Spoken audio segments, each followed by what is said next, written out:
რუსთავში მომხდარ ხელჩართულ ჯგუფთან დაკავშირებით შინაგან საქმეთა სამინისტრომ გამოძიება უკვე დაიწყო 117 მუხლით და როგორც ვრცელდება ინფორმაცია ძალოვანი უწყების თანამშრომლებმა მომხდარ ფაქტზე ერთი პირი დააკავეს, მას ხელკვალზე დაადეს ხელბორკილები, მას შემდეგ რაც ახალგაზრდა მამაკაცი 45 წლის კაცს ფიზიკურად გაუსწორდა, რის შემდეგაც მამაკაცი, რომელიც თავდაპირველად რესტორანში იმყოფებოდა, ადგილზე გარდაიცვალა. არსებული ინფორმაციით ახალგაზრდებს შორის დაპირისპირება რესტორნის და სივრცეში დაიწყო, როგორც პირველებს რესტორნის თანამშრომლები და ასევე ადგილობრივები უყვებიან.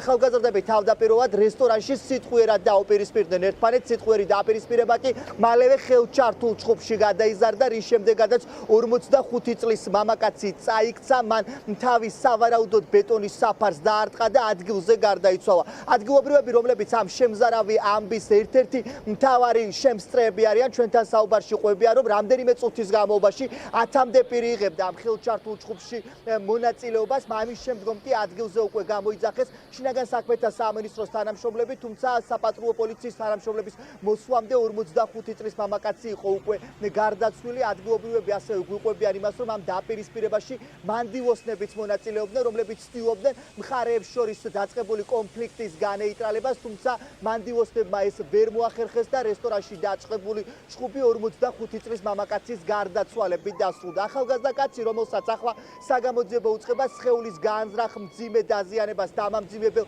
გარემოებებში ედავება, დროებითი მოთავსების იზოლატორშია მოთავსებული და ის მას ახლა გამომძიებლები წუთი-წუთზე უკვე მოინახულებენ და ბრალის ოფიციალურ დადგენილებას წარუდგენენ. ამის შემდგომ გახდება ცნობილი, აღიარებს თუ არა თავად დაკავებული პირი ბრალს. ჩხუბი, იქ მანდილოსნების წევილი, კივილი, ჩხუბობთ, რაშრობით, ასე შემდეგ და იქ მე გაშოლებებიც იყო, რა თქმა უნდა, ვიღაცას ეხმარებოდა, ვინ ვის უტყავდა და რაღაცა ხა ესე კარგად არ ჩანს ჩემი აიმიდან, მაგრამ რაც დავინახე და მე უკვე ჩაერია, რა თქმა უნდა, სამართალდამცავები ჩაერინე, რა თქმა უნდა, დაცვის სამსახურიც ჩაერია, სპეციალურად ცალკე ალგანი და ისინი როა სიტუაცია განიმუხტა ყოველ შემთხვევაში. მე უკვე ისმოდა ქალის წივილი, განწირული, ყვირილი, კივილი, მიშველეთ, რაღაც ესეთი და ჩავედი, რა თქმა უნდა, იმიტომ რომ ახლა ვიფიქრე, ალბათ შეიძლება ან დახმარება დაჭირდეს, ან რაიმე თქო და დავინახე ეგ, რომ უბრალოდ გავიგე, რომ ვიღაც დაღუპულა. და როგორც თქვეს და როგორც ითქვა, მეუღლე ამ ქალბატონის. რესტორნის სივრცეში არაფერი არ მომხდარა. აგენი კი აქაური სტუმრები ყოფილან, მაგრამ გარეთ აი ფენიქსის გვერდ იქ ხუნიათ რაღაცა ჩხუბი. დაგრუშიდობდნენ ორი ყველა მაგიდა ვინც იყო და არაფერი.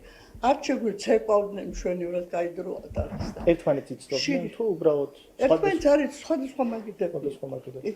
და მე გარეთ რა მოხდა, წვიმა იყო და არ ვიცი, მანქანებს ელოდებოდნენ და მაშინ მოხდა რამე თუ არა, არ ვიცი. ალგანმა რო ვერ გააჩერა ესენი, მან გამოიძახა ეტყობა პატრული. ბედურ შემთხვევაში დავსო ხელი კრაგამენები თავიო და ესე თქვეს. თავი დაარტყა. თავი დაურტყია კი.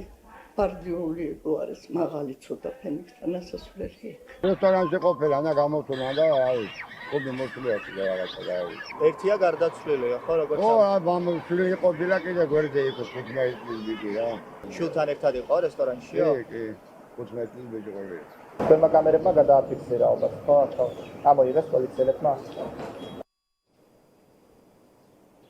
დანაშაულის ადგილას საგამოძიებო მოქმედებები რამდენიმე საათის განმავლობაში გრძელდებოდა. შინაგან საქმეთა სამინისტროს წარმომადგენლებმა მიმდებარე ტერიტორიაზე განთავსებული სამეთვალყურეო კამერების ჩანაწერებიდან ამოიღეს ვიდეო კადრები, რომლის მეშვეობით ახლა ძალოვანი უწყების თანამშრომლები დაადგენენ იმ პირების ვინაობას, რომლებიც ამ ხელჩართულ ჯგუფში იღებდნენ მონაწილეობას, როგორც პირველებს ადგილობრივები უყვებიან, ამ დაპირისპირებაში ათეულობით ადამიანი იღებდა მონაწილეობას, შესაბამისად არ არის გამორიცხული, რომ დამნაშავეთა წრე გაიზარდოს, რადგან სწორედ ესენი არიან ის ადამიანები, რომლებიც სავარაუდოდ 45 წლის მამაკაცს ფიზიკურად, ჯგუფურად უსწორდებოდნენ.